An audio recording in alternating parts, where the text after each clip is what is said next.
Good morning, brothers. It's Willie. Hey, just great devotion this morning. We talked about a lot this week already. It's only, Wednesday? The devotion this morning spoke about in Romans where, when you go and try to articulate what you need, what you're trying to get through, and you can't really bring it into words.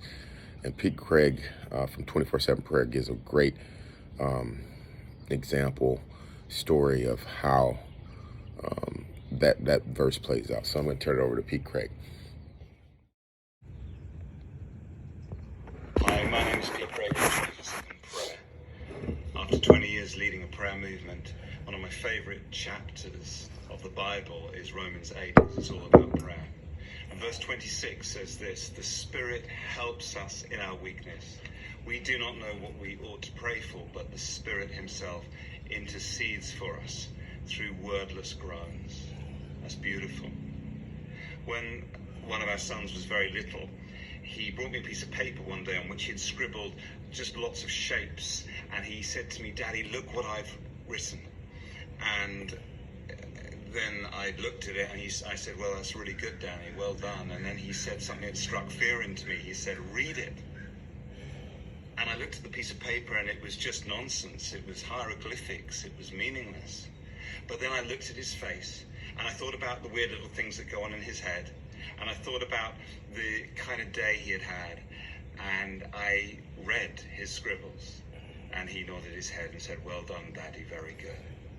I think that's what happens in prayer. I don't think God's overly worried about the outward form of us getting all the right words, the right language. He looks at our faces as a loving Father. He thinks about the kind of day we've had, the weird little things that go on in our heads. And we're told the Spirit of God interprets our prayers, even in wordless groans, before the heart of the Father. That's a beautiful reassurance.